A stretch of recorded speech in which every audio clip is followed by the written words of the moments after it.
što smo i najavili, sa nama je i drugi nosilac liste na lokalnim izborima u glavnom gradu koji će se održati 23. oktobra i sa njim smo kompletirali, da kažem, predstavljanje svih nosilaca svih lokalnih lista koje nastupaju na ovim izborima. Dakle, sa nama je nosilac Svetosavske srpske liste koji nastupa pod sloganom Saberimo se za Nemanjin grad, Mirko Rmandić. Gospodine Rmandiću, dobro jutro, dobrodošli. Dobro jutro, hvala na pozivu.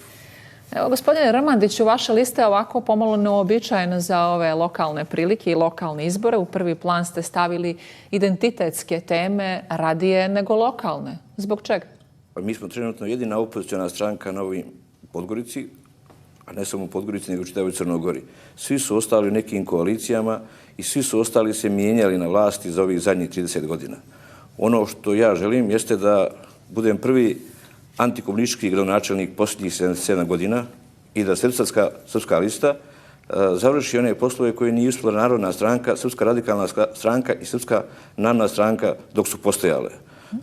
To što nas boli jeste što većina kandidata koji se ovdje predstavljaju žele da izbrišu iz našeg sjećanja jedan period od 45. godine do 90. što je nama mnogo bitno, posebno za grupu ljudi koje mi predstavljamo i koje mi zastupamo. To je period kad komunisti vladaju i oni su vladali do današnjeg dana. Napravili su srpskom narodu ogromna neprilike, ogromna zverstva, od Drugog svjetskog rata pa do tamo blizu 90. godina, od 200 sveštenika Srpske pravoslavne crkve na čelu sa mitropolitom Joanikijem Lipovcem ubijeno je 182. Sa njima zajedno i mitropolit Joanikije koji je proglašen svecem. Iz tog razloga sve to što je urađeno u Podgorici, da su pozlatili, ne može da ih abolira za ovo što su napravili i što su od Podgorice napravili dvije vrste građana, 80% siromašnih i 20% bogatih, po znacima navoda lopova, koji vladaju s ovim siromašnim. Duh Podgorice je potpuno izgubljen. Ja sam možda najstariji kandidat koji zna šta je duh Podgorice i to je osjetio. Vi mlađi ljudi to ne možete da osjetite. To je potpuno uništeno. I ja znam da su staropodgoričani razočarani što je takvo stanje, a pored staropodgoričana tu su ljudi koji su doselili iz raznih krajeva, posebno sjevera Crne Gore.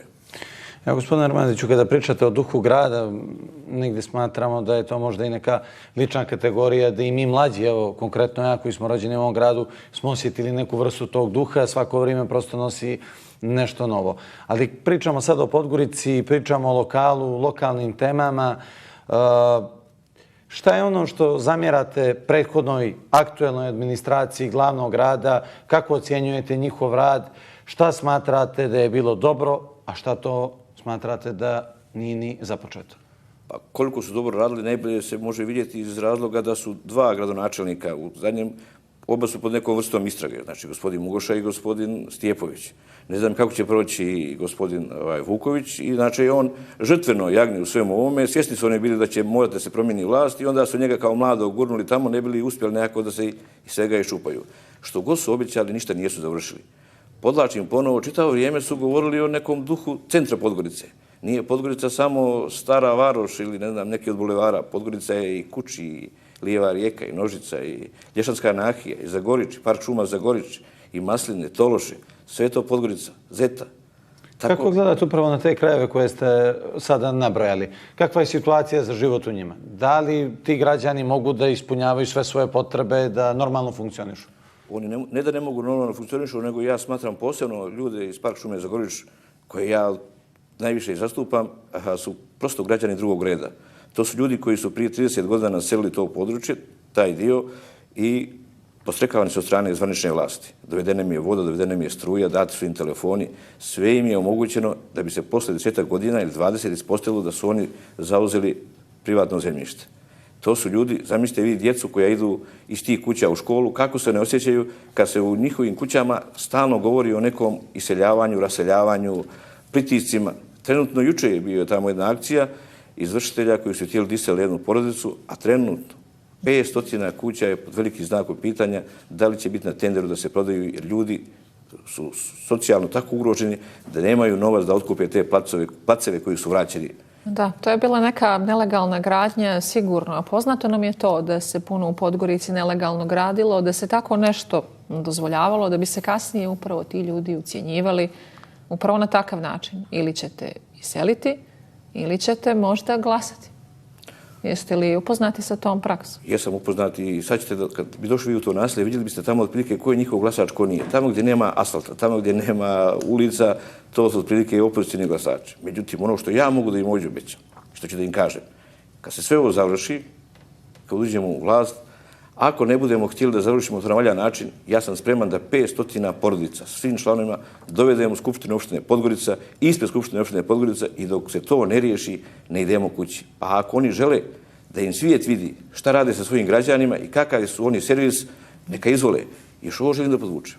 Kad smo se dotekli te ranjive teme, oni su uzeli pare od humanitarnih organizacija Zapadne Evrope jer su to nasilje prikazali kao nasilje raseljenih lica. Mislite na lokalnu samoupravu? Tako je, konkretno od HELP-a, ne znam koji je MPDL, koji je još tamo uzeo. I tamo su oni napravili određene trafostanice, napravili su određene grupaciji koja je bila njima približena, napravili su im i kanalizaciju.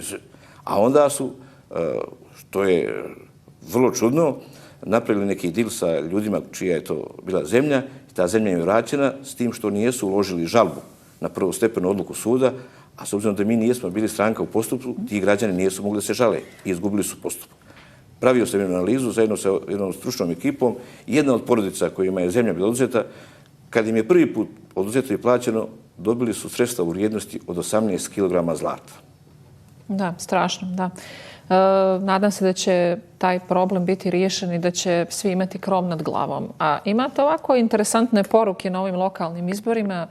Jučer sam imala priliku da vidim. Dakle, vi tražite da se nova škola koja bi se gradila na mjestu škole Vladimir Nazor, da nosi ime počivšeg mitropolita Amfilohije i tim povodom i peticiju ste organizovali. Koliko je građana do sada potpisalo tu peticiju? Peticiju je potpisalo preko 3000 građana i mi ćemo to realizovati. Nažalost, nijedan od ministara, ni bivša ministarka Bratić, ni sadašnji ministar Vojinović nije se oglasili vezano to. Mi smo i uputili zvanično pismo, nije se oglasili, ali mi od toga nećemo odustati. To će morati da se realizuje.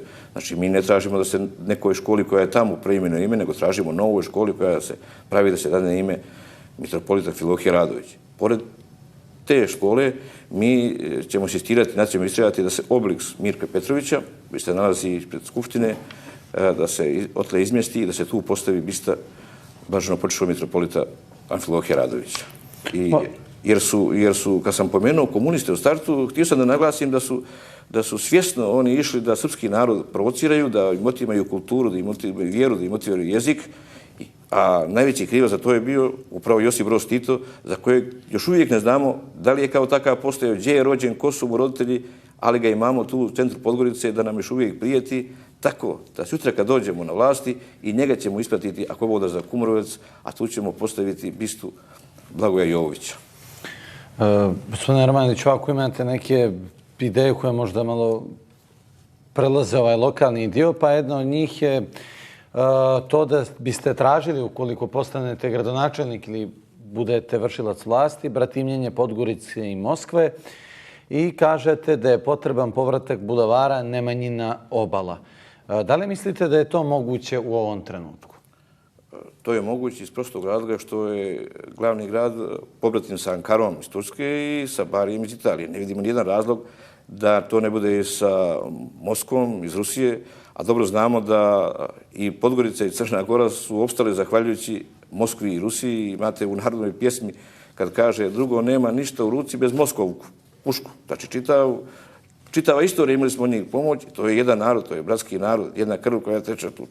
A naš sunovrat je počeo od 2008. godine kad smo prve sankcije uveli Rusiji i Moskvi i iz tog razloga je došlo do propasti mnogih preduzeća u Crnoj Gori i još što želim da naglasim, a što je vrlo bitno, jedini izlaz naš na koridore je željeznička pruga Beograd-Bar. Ta pruga se ne renovira iz prostog razloga kroz Srbiju samo što smo mi uveli Moskvi i Rusiji sankcije, a tu se radi u ruskom interesnom području i oni ne žele da dalje prave prugu dok se normalizuju odnosi. Tako da je veoma bitno da mi iz Svetosavske stranke budemo dio vlasti da bismo te odnose normalizovali. Jasno je ovo, ali negdje mislimo i da građane Podgorice muče realni problemi. Pa da vidimo šta vi mislite o tome, na koji način biste riješili te probleme. Jedan od njih je to što se stihijski gradi, devastirani brojni prostori grada, nema dovoljno vrtića i škola. Evo, kako biste vi konkretno riješili sve ove nagomilane probleme, a uz to naravno i gradske saobraćajnice, pitanje otpadnih voda, tog projekta?